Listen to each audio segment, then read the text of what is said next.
What kind of image you had about Japan before you went to Japan? And did it change since you started living there? Good question. So, did you have any like difficulties about like cultures and stuff? Or? Culturally?Hello everyone, how you guys going? 皆さんご機嫌いかがでしょうか？今日も可能性無限大 This is タロサックということで、今日の動画では日本を愛してるからこそわかる外国人から見た日本のいいところと難しさというテーマでやっていきたいと思います。今日はですね、元日本在住英語系 YouTuber として50万人以上の登録者数を誇るもうスーパースターですね、ルパ先生に来ていただいて、オーストラリア人で日本に住んだことがあるルパ先生に外国人目線で日本のいいところとか、ちょっとこれは難しいよねと思うところとか、いろいろね教えてもらおうと思います。僕らが当たり前だと思ってる文化とか考え方とか、こう世界的に見てねって思うこととかね、結構あると思いますから、僕のチャンネルではいろいろなトピックに関する外国人のインタビュー動画を毎週配信してます。見るだけで頭の中がグローバル化すること間違いなし。面白いと思ってもらえた方はチャンネル登録よろしくお願いします。偏差値38以下の大学を2つ落ちた僕でも英語を話せるようになりました。学校のテストとか、英語の資格で点数を取りに行くのも大事。でも英語を話せるようになるためにはまた違う角度から英語にアプローチしていかないと話せるようにはならないです。タロサックの公式 LINE では僕の経験を生かし、英語を話せるようになるための超有益な情報を皆さんに発信してますので、ぜひですね、英語ゼロからでも話せるようになりたいと思う方は概要欄のリンクからタロサックの公式 LINE 友達追加してください。ルパ先生のチャンネルにも出させてもらってます。これも下の概要欄にリンクがありますので、皆さんぜひルパ先生のチャンネルにも遊びに行ってください。ということで今日も早速行きましょう。Konnichiwa, good afternoon, what's up? It's Rupa Sensei here. Hey, welcome to Melbourne, buddy. Oh my god.The real Rupa Sensei right here. In the flesh. 本物 Rupa Sensei, could you give us a bit of an introduction of yourself, just in case, you know, some people might see you for the first time in this video. In English? In English, yeah. Okay, hey guys, how you doing? I'm Rupa Sensei. I was born in Australia, and at 18, after I finished high school, I moved over to Japan, and I taught English over there.In Ibaraki. Ibaraki Prefecture, a little countryside, but I really liked it over there. You loved it? Yeah. Okay. And, you know, I've been studying Japanese ever since I started high school. So for quite a while, altogether around, 8 years now that I think about it now. So pretty long time. That's a long time, yeah. I love Japan, and then after that I moved to Osaka. Yeah. And I went to KGU, Kansai Gaidai. All right. As a student? As a student. As a student, yeah. Many people thought I was a teacher there.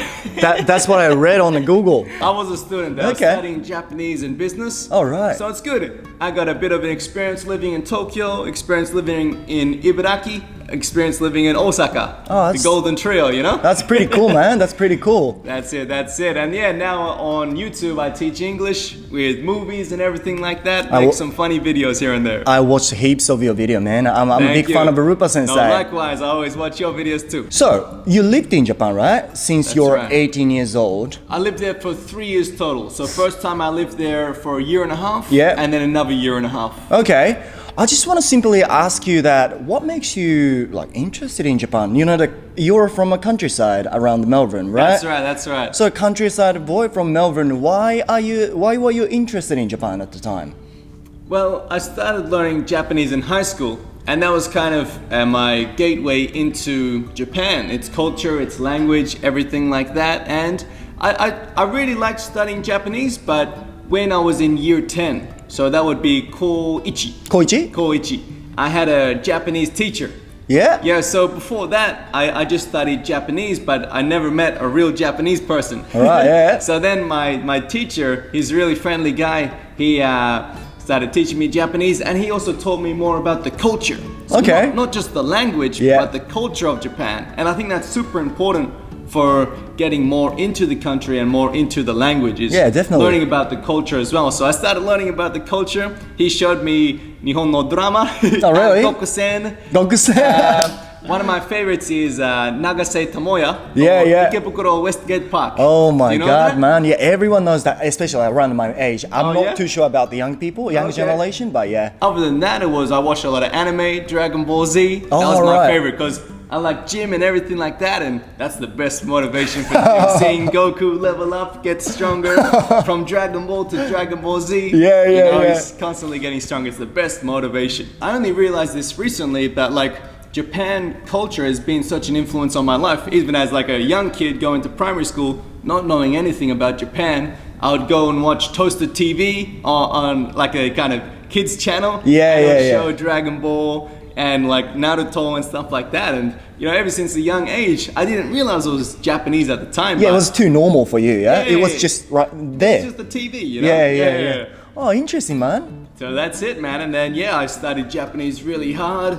I went at top of my class, and really? That's how I got the job opportunity to go be a teacher in Japan. Why, are you good at studying like mathematics and stuff, like science or? No. I think same boat as you, You didn't really like studying maths or your own language, But learning a language, it kind of makes sense because it's very practical. Like when you learn about triangles. Okay, how can I use that in real life? Yeah, right. But when I learned Japanese phrases, I used to work at Subway, make sandwiches. Really? Yeah, and we had sometimes Japanese customers come, and then I would try out my Japanese at the Subway. Yeah, and then you even like started liking it more and more and more. Yeah, that's it. When you actually meet people from the country of the language you're learning, and you use that language, it's the best thing ever. It's so rewarding. Yeah, definitely, man. And then I don't know how you say, the world you see gets bigger. That's it. Yeah. You broaden your horizons. Yeah, that's definitely. How we say it. So, what kind of image you had about Japan before you went Japan? And did it change since you started living there? Good question. So, my image of Japan, the biggest influence of my image of Japan before going to Japan was Tokyo Drift. Tokyo Drift, yeah. Wild Speed. Wild Speed Fast 3. and Furious. Fast and Furious 3. And I just thought that was the whole of Japan. It was like Tokyo, streetcars, constant parties and skyscrapers everywhere. And then the first time living in Japan, after I got off Naruto Kuko, I went straight to Mito Ibaraki. And Mito Ibaraki, it does have a city, it does have a station, but it's pretty countryside. Where's the scramble class? Where's the scramble? Where's the scene? Where's the people? Yeah. So literally my apartment was next to like rice fields. So it was a good, I guess, disparity. My image completely shifted of Japan, and also it was pretty cool living on the countryside. Yeah, definitely, especially man. because no one knew English. I had to learn Japanese to survive. Going to the supermarket or just talking to people at the bus, I had to use Japanese every day. From your perspective, as an Australian guy, what did you like about Japan? Is it its culture or its people? Or could be anything, but... I'd say what first drew me in was the culture, I really wanted to practice the Japanese that I learned in school, but then when I actually got there, the people were so friendly, the hospitality there is amazing. I really felt like at home. I really felt welcome. So I guess the culture is what drew me there, but the people is what made me stay. People there are so friendly. I met so many friendly people in Ibaraki. I met my best friend just like outside of a convenience store. I was just drunk one day. He was drinking a Red Bull, I was drinking a Red Bull. I said, hey dude, you like Red Bull? And then just became best friends. Like honestly, a lot of non-Japanese people reckon Japanese people are quite shy, but I'm pretty sure that's because of the language barrier as well. That's right, yeah.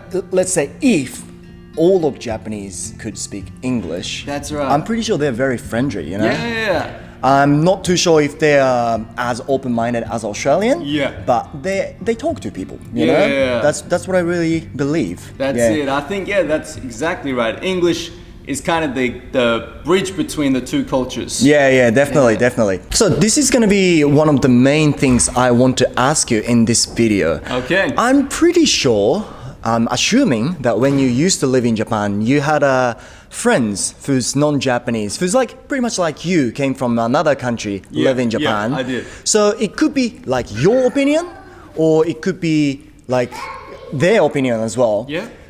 Did you find any difficulties, when you're living in Japan, or did you find something negative about Japan which you could find because you started living there?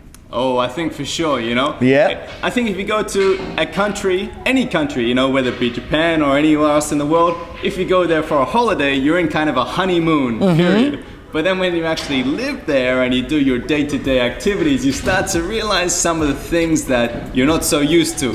So one of the first shocks I realized was trying to get an apartment over there. Trying to get an apartment, I've heard that it could be very hard for non-Japanese people. It is. Luckily, I went there with the school so they could help me. Yeah. The principal really helped me out. And then the second time I was a student, so the school that I was going to help me out, there was student accommodation.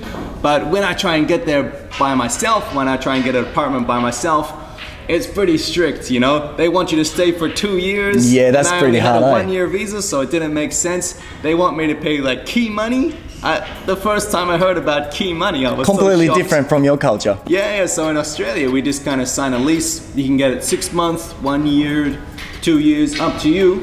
And you don't pay like key money. We pay a bond, but you get the bond back. Yeah, when you leave the place, yeah. Yeah. Unless you smash a window or something, you break the place. But key money, I thought I was going to get it back, but it was just kind of like a present. Yeah. Did you have any like difficulties about like cultures and stuff? Or? Culturally, one thing I noticed was it's hard to get good deodorant. Yeah? I don't know, This is the first time. Don't sweat so much, but it's hard to get a very strong deodorant. Here you can get some really good really ones. Strong one. Sported. Yeah. I put it on it, I'm fine the whole day, I'm cool in those areas, But in Japan, I use the ones you get at the 7-Eleven or at a drugstore, and it doesn't seem to work. Especially in Japanese summer, it's so humid, it's so hot. I sweat so much. And I don't want to, my clothes get bisha. Yeah, bisha. You don't want to get bisha. Yeah. So that's one thing. I don't know if that's the culture. That's just kind of. No, it's funny, man. It's the first time I've ever heard something really? like that. Yeah, but it makes sense. Yeah, true. Yeah. One of my friends, she's from Canada. I filmed the video before with her, and she was saying high context culture and low context culture in Japan. You know what they are? So. No. In a Western country, especially in Australia as well, if you have an opinion, you gotta say it to the person. I don't like that. You shouldn't be doing that. Right. But speak out. Opinion. Yes, you speak out. You speak out loud. Whereas in Japan, you kind of read the air. Have you ever felt it? 空気を読む, right? 空気を読む. Have you ever felt it? Yeah, for sure. Well, in Japan, there's the whole like 本音建前. Yeah, exactly. 本音と建前. Yeah. 本音と建前. Over here in Australia, like if you don't agree with something, you kind of just say it. 本音と本音. 本音と本音. Yeah, literally. I guess, I don't know, like especially even in my work, if I didn't agree with something, I would just call it out. I'll just say, hey, there's a more efficient way to do this. Obviously, you don't want to be rude, but you want to say it to inform the person that there might be a better way to do something. Over here, we kind of promote that kind of thing in the workplace. All right. Yeah. So you should be doing it. Yeah, I think because in Japan, in the workplace especially, it's very hierarchical. Yeah, hierarchical, yeah. You use keigo with the person above you.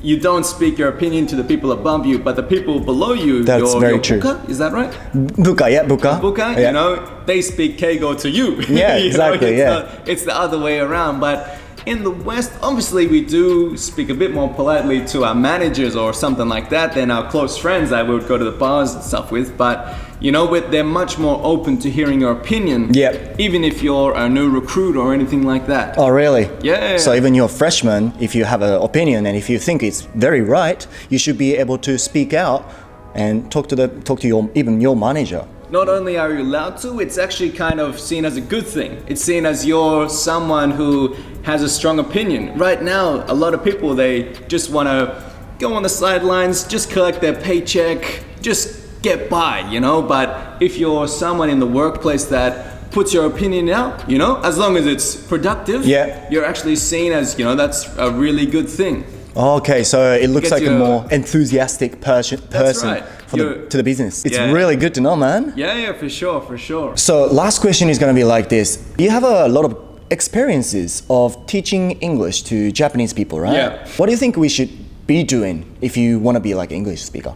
if they want to be an English speaker? I think because Japan has such a focus on entrance exams and University entrance exam, yeah, high get school. your ACAN. Yeah, ACAN, get your TOEIC, score. yeah. Yeah, you know, so that English, obviously, it's very helpful to get motivation. You know, if you have your ACAN test next month, you're very motivated to study.